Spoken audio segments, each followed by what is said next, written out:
Salve, salve, salve, salve, meu querido! Salve, minha querida, tudo bem? Professor Adriano, língua portuguesa, 8º ano, moçada! E aí, bora lá para mais uma aula, mais um encontro nosso? O que será que nós vamos tratar hoje? O que nós vamos conversar nessa aula? Olha lá, tá ali o objetivo nosso. E vai falar então relacionar textos e documentos legais e normativos que envolvam direitos, criança e adolescente especificamente, né? Ampliar a compreensão dos nossos direitos e deveres. Isso aí, é isso que nós vamos tratar nessa aula aqui, nesse nosso encontro. Vamos começar um pouquinho? Então, lendo quem? Aqui comigo. É o meu querido Armandinho. Adoro Armandinho. Alexandre Beck, que é o autor, né? Olha, fez um menininho show de bola, esse menininho, cabelo azul aqui. Bora ler então lá? Antes de lá, você concorda com o Armandinho? Veja aqui, ó. Então, escovou os dentes? Deixa eu examinar a boca. Sabe que o país seria bem diferente se vocês cobrassem os políticos como cobram a gente? E aí, quem a casa de vocês nunca foi cobrado, né? Pelo pai, mãe responsável, seja alguém de ter escovado os dentes, de ter feito a tarefa, de estar tudo bonitinho, organizado, o material escolar. Quem nunca, né? Sempre nós temos as cobranças nossas. Mas você percebeu o que o Armandinho fala, né? Olha, você cobra tanto de mim, mas se você cobrasse tantos políticos desse jeito, nós estaríamos diferentes, né? Será que é? Não sei. Talvez a gente tenha que cobrar mais mesmo, né? Bora lá então para refletir agora aqui. Quais são as estratégias de controle que nós temos, além das cobranças dos nossos pais e os responsáveis, né? Que em nosso dia a dia nos levam ou nos obrigam a cumprir as regras e tarefas? Quais são, né? O que nós temos na sociedade que, de maneira geral, que nos obriga, que nos leva a cumprir, a fazer determinadas tarefas, hein? Já pensou nisso? Já? Vamos ver ali então, ó. Então, as declarações dos textos jurídicos, né? O que é texto jurídico? Lei, normativas, estatutos, regimentos, são exemplos de estratégias de controle que nos levam a cumprir responsabilidades ou deveres. Então, se vai lá, tem uma lei sobre tudo. Tem uma lei para o trânsito, tem uma lei que fala sobre a educação, né? A Lei das Diretrizes e Bases da Educação, chamada de LDB. Nós temos a lei que fala sobre as crianças e adolescentes, que chama-se Estatuto da Criança e Adolescente. Uma legislação que fala específico sobre os idosos, que é o Estatuto do Idoso. Temos o Estatuto também da Juventude e uma infinidade não, né? Mas uma enormidade de leis, regimentos que todo momento estão falando para a gente, olha, o melhor é você fazer isso, você pode fazer aquilo, você não pode fazer isso. Basicamente, todas essas regras, essas normas, essas leis vão nos informar essas ideias, né? Observem agora, meus queridos e minhas queridas, novamente quem? O nosso show, o nosso querido Armandinho. Olha lá comigo. Então é proibido misturar coisas no leite? Estou ralado. Como vou fazer meu Nescau? Boa, né? Qual é a palavra ou expressão lida pelo menininho que o deixa incomodado ou em dúvida, hein, gente? Esse Armandinho, a gente já volta aí falar sobre isso. Vai aí, vai relendo a tirinha, vai respondendo que a gente já volta. Eu fico aqui, você fica aí. Bora lá, hein?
E aí, meu querido? E aí, minha querida?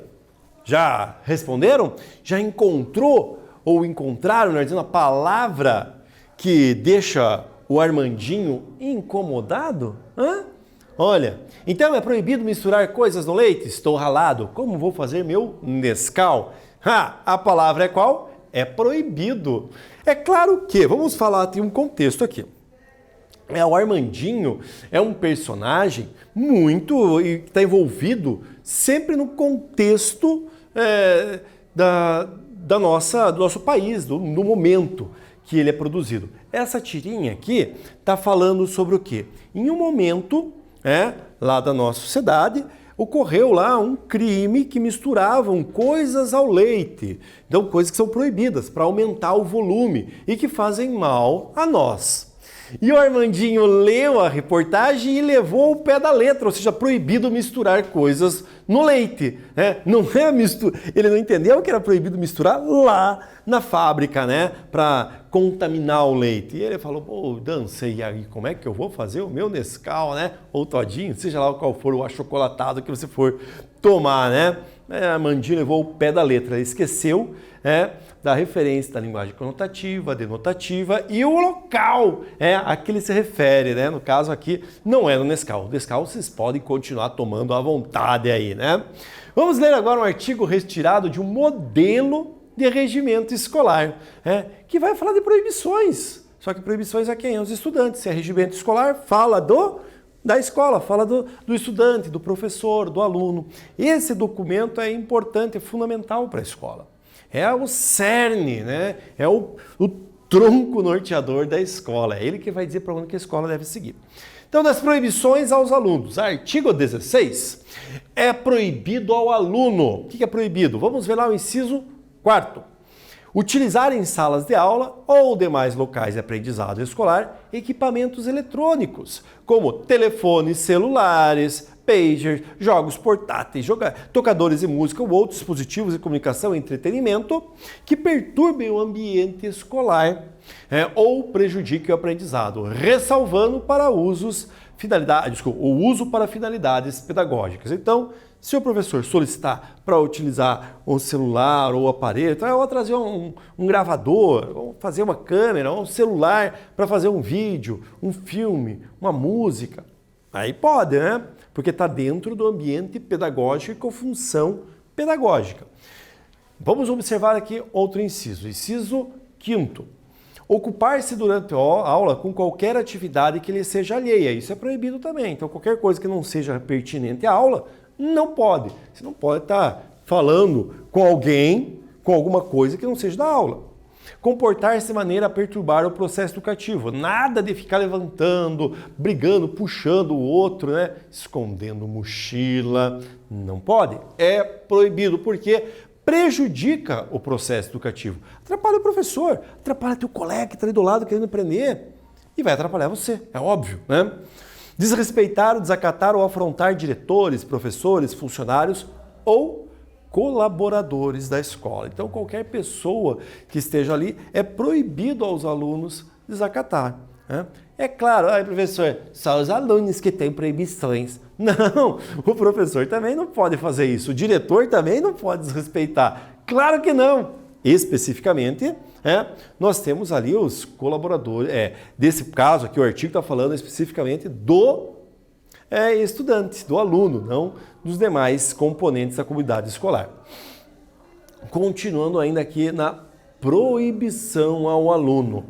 Artigo 16. É proibido ao aluno, olha lá, agora aqui nós temos, olha lá, eu já não leio mais, aqui não é o 18º, É 18, inciso 18. Empregar gestos ou expressões verbais que impliquem insultos ou ameaças a terceiros, incluindo hostilidade ou intimidação mediante o uso de apelidos racistas ou preconceituosos, Não dá, não rola. Veja que isso aí é a base do quê? Do bullying, Você começa a empregar esses gestos que são, inclusive aqui que eu estou falando, racistas, preconceituosos. Isso, além de infringir o regimento escolar, é crime. Racismo é crime. Dá inclusive penas de cadeia. Para o adolescente pode dar, inclusive, penas previstas lá no ECA, no Estatuto da Criança e Adolescente, que pode, inclusive, ficar em reclusão o adolescente. Ameaçar, intimidar ou agredir fisicamente qualquer membro da comunidade escolar, não pode ameaçar. Participar, estimular, organizar incidentes de violência em grupos ou generalizada. Viram? As proibições estão ali. Pergunto, são proibições absurdas? São coisas, nossa, para que proibir isso? Gente, é meio que óbvio, né, essas proibições. Não pode brigar, não pode xingar. Claro que não pode. Né? Isso aqui é a base do bullying também, o xingamento, os apelidos. Tome cuidado. O amigo, às vezes, até acha, num primeiro momento, falou, né, tudo bem. Mas depois continua, é bullying, também é proibido. Vamos com a atividade 2 agora? Observe comigo. Após ler os trechos usados como exemplo nesta aula, se for possível, converse com os colegas de turma e com os integrantes do Grêmio Estudantil da sua escola. Sua escola, falando nisso, sua escola tem Grêmio Estudantil? Grêmio Estudantil é aquela organização dos estudantes que vão defender os seus direitos, né? E não só na escola, mas na sociedade em geral. Converse com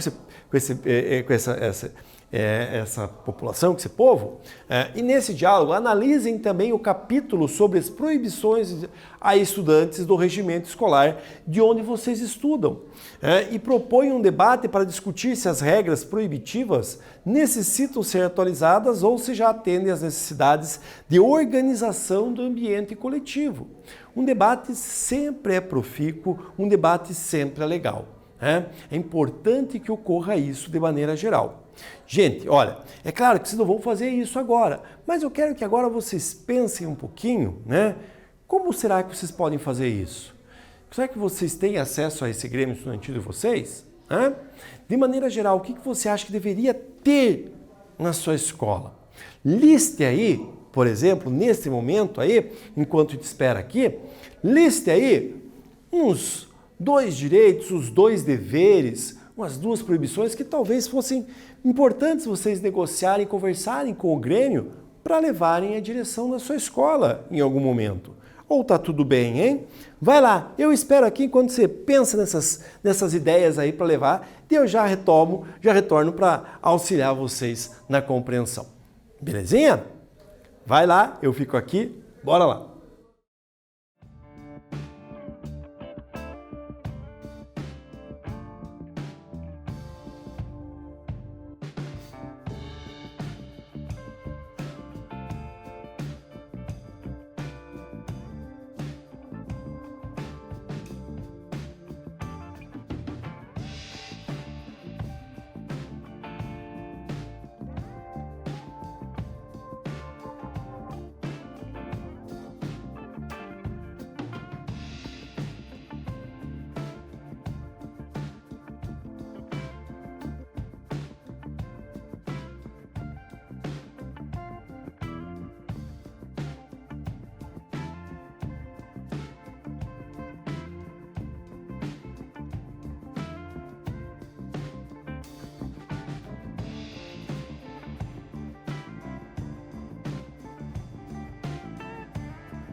E aí, meu querido? E aí, minha querida? Fechou? Belezinha? Bora lá então? Vocês conseguiram lembrar algumas coisas aí para vocês fazerem essa conversa no próximo momento com esses alunos, com o Grêmio Estudantil, com os demais colegas? Então vejam lá. Após as leituras e discussões, produza um documento indicando suas conclusões sobre as regras proibitivas que constam no regimento da sua escola. Posicione-se defendendo o seu ponto de vista. Então, às vezes tem uma regra absurda, não pode usar, sei lá, eu vou inventar uma coisa aqui, não pode usar cabelo amarrado, sei lá. É uma regra que tem sentido? Não tem muito sentido. Por que não pode usar cabelo amarrado, né? Então, pode observar, discutir isso. Olha, pessoal, essa aqui não é legal, vamos discutir lá? Então, algumas sugestões para vocês aqui, né? Organizar esse seu posicionamento, né? As regras proibitivas devem ser atualizadas? Você vai colocar lá. Por que elas devem ser atualizadas? Sim ou não, né? Sim, deve. Não, não precisa, tá boa, tá tranquilo, tá certinho. 2. As regras proibitivas atendem às necessidades de organização do ambiente coletivo quando se trata dos estudantes? Por quê? Então, essas ideias vão ajudar você a organizar o seu texto, a sua produção com o colega do Grêmio Estudantil, com o representante de classe. Façam tudo isso. Após escrever, encaminhe a sua produção ao representante do Grêmio, de sua escola, ou ao seu professor. Belezinha? Tranquilo, né? É bom esse momento de ter reflexão. E conhecer o regimento escolar é muito importante. Saber quais são os seus direitos e deveres é importantíssimo, meus queridos. Vamos retomar então o que nós vimos hoje, o que nós falamos nessa nossa aula, né? Refletimos sobre as proibições e também houve proposta de organização de um diálogo a partir da leitura e análise do regimento escolar no seu capítulo sobre proibições, a fim de verificar se há necessidade de atualização desse documento quanto às proibições a estudantes. Beleza? Show, né? Eu gosto com vocês, né? Foi legal, mas nessa aula nós ficamos por aqui, nos encontramos em outro momento, até breve, tchau!